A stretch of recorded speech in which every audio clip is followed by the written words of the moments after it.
आप सभी को मेरी तरफ से राधे राधे। और कैसे हो आप सब? बिल्कुल मस्त होंगे, स्वस्थ होंगे और अपनी अपनी तैयारी में बिल्कुल अच्छे तरीके से व्यस्त होंगे। आज के इस वीडियो में हम डिटेल से डिस्कस करने वाले हैं DSSB से जो स्टैटिकल क्लर्क की वैकेंसी निकली है उसकी सैलरी के बारे में, कि यदि आप DSSB के थ्रू दिल्ली में स्टैटिकल क्लर्क बनते हैं तो आपको पहले महीने में कितनी सैलरी मिलेगी, आपको कौन कौन से अलाउंस मिलेंगे, आपकी सैलरी में बढ़ोतरी किस तरीके से होगी, इन सभी के बारे में इस वीडियो में हम बहुत ही डिटेल से डिस्कस करने वाले हैं। तो ओवरऑल ये वीडियो आपके लिए बहुत ज़्यादा महत्वपूर्ण होने वाला है। तो चलो वीडियो की शुरुआत करते हैं। देखो, दिल्ली में जो स्टैटिकल क्लर्क है वो एक 1900 ग्रेड पे की जॉब है जो कि लेवल सेकंड में आती है। इनका बेसिक पे 19,900 रुपये से लेकर 63,200 रुपये तक रहता है। ये एक ग्रुप सी की जॉब है। पे स्केल 5200 रुपये से लेकर 20,200 रुपये तक होता है। पे बैंड फर्स्ट रहता है, जिसमें ये जो तीन इन्फॉर्मेशन है ये नोटिफिकेशन में उन्होंने लिख रखा है कि पे लेवल 2 रहेगा, बेसिक पे 19,900 से 63,200 रहेगा और ग्रुप सी की जॉब रहेगी। ये इन्होंने नोटिफिकेशन में लिख रखा है, ठीक है। अब हम बात करते हैं कि इनकी पहले महीने की सैलरी किस तरीके से रेडी होगी। साथ ही साथ इस वीडियो में हम चर्चा करेंगे कि इनकी सैलरी किस तरीके से बढ़ेगी। जब आप ये रिटायरमेंट लेकर आओगे तो रिटायरमेंट के टाइम आपको कितने रुपए मिलेंगे, रिटायरमेंट के टाइम आपकी सैलरी कितनी रहेगी, सभी के बारे में बहुत ही डिटेल से इस वीडियो में हम चर्चा करने वाले हैं। तो ओवरऑल ये वीडियो आपके लिए बहुत महत्वपूर्ण होने वाला है। और अभी तक आपने चैनल को सब्सक्राइब नहीं किया तो प्लीज़ चैनल को सब्सक्राइब करें, वीडियो को लाइक करें और अपने सभी दोस्तों के साथ जरूर शेयर करें। देखो, जो DSSB में जो स्टैटिकल क्लर्क है ये 1900 मतलब इसका जो स्टार्टिंग का बेसिक पे है वो है 19,900 रुपये। मतलब पहले महीने का जो आपका बेसिक पे है वो रहेगा 19,900 रुपये। उसके बाद आपको मिलेगा DA, जिसको हम DNS अलाउंस बोलते हैं, महंगाई भत्ता बोलते हैं। फिलहाल में जो DA की रेट है वो है 55%, ठीक है। और अब संभावना है कि 3% DA बढ़ चुका है। अब आगे जिनकी भी सैलरी आएगी वो 58% DA के अनुसार आएगी, लेकिन फिलहाल में 55% है तो हम 55% के अकॉर्डिंग कैलकुलेट कर रहे हैं। तो 19,900 रुपये का यदि हम 55% निकालते हैं तो ये निकल कर आता है 10,945 रुपये। ये आपका DA हो गया। उसके बाद हम HRA के बारे में बात करें। देखो, आपकी हमेशा पोस्टिंग दिल्ली में रहेगी, इसलिए आपको HRA हमेशा 30% के अकॉर्डिंग मिलेगा।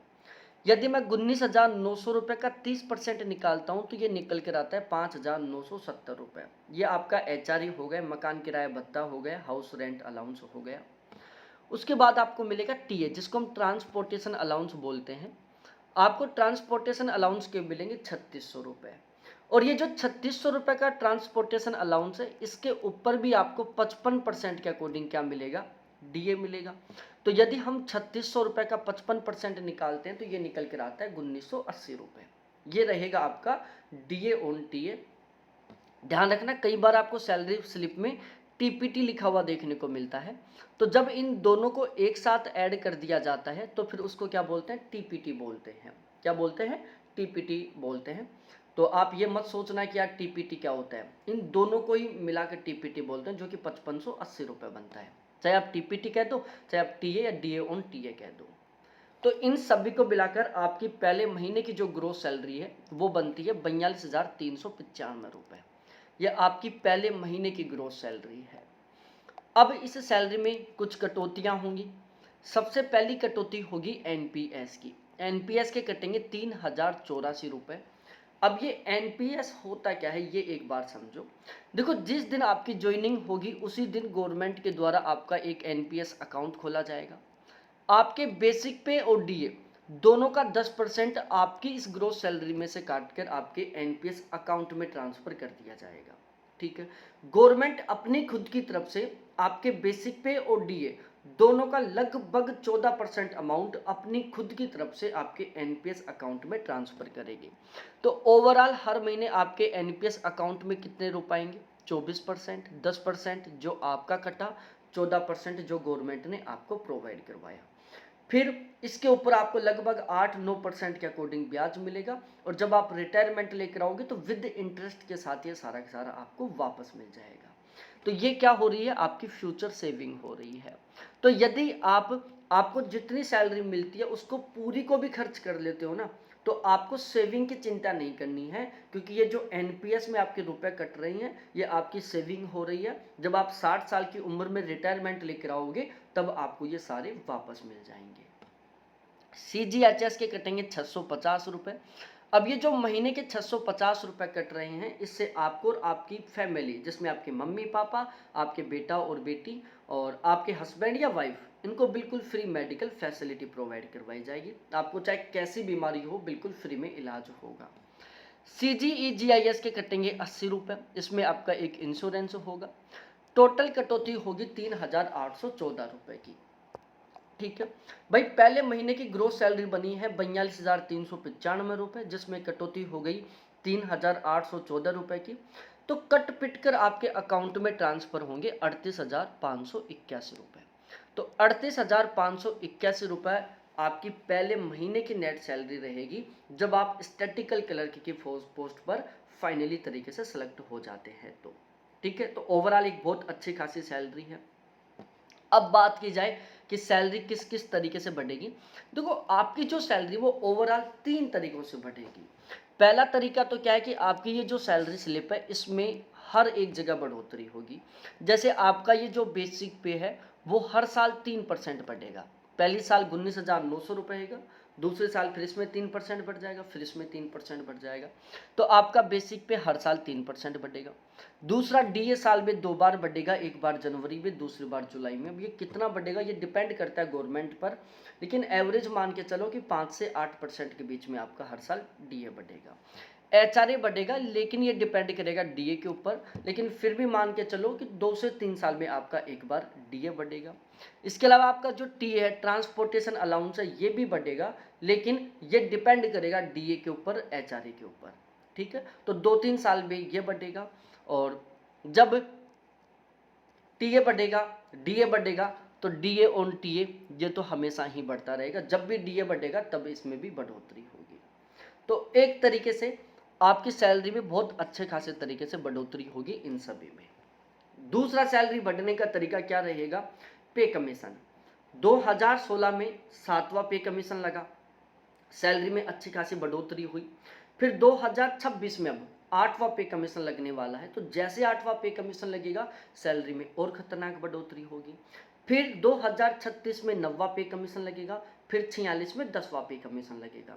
तो जब भी एक नया पे कमीशन लगेगा सैलरी में एक बहुत ही बेहतरीन वाली क्या होगी, बढ़ोतरी होगी। ठीक है, जैसे फिलहाल में आपका जो बेसिक पे 19,900 रुपये, लेकिन जैसे 2026 में 8वां पे कमीशन लगेगा ये आपका जो बेसिक पे वो लगभग 2 गुना हो जाएगा। ठीक है, तो जब बेसिक पे 2 गुना हो गया तो डीए बढ़ जाएगा, एचआरए बढ़ जाएगा, टीए बढ़ जाएगा, डीए ऑन टीए बढ़ जाएगा, सारी चीज़ें बढ़ जाएंगी। इसके अलावा तीसरा जो सैलरी बढ़ने का तरीका है वो है आपका प्रमोशन। भाई, आप शुरुआत में लेवल 2 की जॉब में लगेंगे, 10 साल बाद में लेवल 3 में आप प्रमोट हो जाएंगे, फिर 10 साल बाद आपका प्रमोशन हो जाएगा लेवल 4 में, फिर 10 साल बाद आपका प्रमोशन हो जाएगा लेवल 5 में। मतलब हर 10 साल बाद में आपका क्या होगा, प्रमोशन होगा, आपका जो पे लेवल है वो बदलेगा। और जैसे आपका प्रमोशन होगा, जैसे आपका पे लेवल बदलेगा, तो फिर आपकी पूरी की पूरी जो सैलरी है वो और बढ़ जाएगी। तो ये 3 तरीके हैं जिनसे आपकी सैलरी में बढ़ोतरी होगी। तो ओवरऑल बहुत ही अच्छे खासे तरीके से आपकी सैलरी बढ़ेगी। अब बात की जाए कि जब आप रिटायरमेंट लेकर आओगे तो आपकी सैलरी कितनी रहेगी। देखो, इसके बारे में बिल्कुल सच कहना या बिल्कुल सही कहना इम्पॉसिबल है, लेकिन एक अनुमान लगाया जा सकता है। आप कम से कम 30 साल तो नौकरी करोगे, 30 साल की नौकरी में 3 नए पे कमीशन लगेंगे, 8वां लगेगा, 9वां लगेगा और 10वां लगेगा। 3 बार आपके प्रमोशन हो जाएंगे, लेवल 2 में 3 में चले जाओगे, फिर लेवल 4 में चले जाओगे, लेवल 5 में चले जाओगे। और हर साल में 2 बार डीए बढ़ेगा, हर साल बेसिक पे बढ़ेगा। तो ओवरऑल यदि हम इन सभी को कैलकुलेट करते हैं तो ये मान के चलो कि जब आप रिटायरमेंट लेकर आओगे तब आपकी सैलरी रहेगी लगभग 2 लाख रुपए महीने के आसपास। ठीक है, रिटायरमेंट के टाइम आप लेकर आएंगे लगभग 1 करोड़ रुपए के आसपास। आपका ये जो एनपीएस है ना, इसमें 1 करोड़ रुपए के आसपास जुड़ जाएंगे। और रिटायरमेंट के बाद पेंशन कितनी मिलेगी ये डिपेंड करेगा आपके ऊपर कि जब आप रिटायरमेंट लेकर आते हो उस टाइम कितने रुपए लेके आते हो। देखो जो पेंशन मिलती है ना, ये पेंशन गवर्नमेंट अपनी खुद की तरफ से नहीं देती, आपका जो एनपीएस है उसी में से थोड़ा बहुत अमाउंट रख लेगी और फिर उसके ऊपर ब्याज लगाकर आपको पेंशन के रूप में देती रहेगी जब आप मरोगे तब तक। ठीक है, तो ये सारा सीन था जो आपको अच्छे तरीके से समझ में आ गया होगा।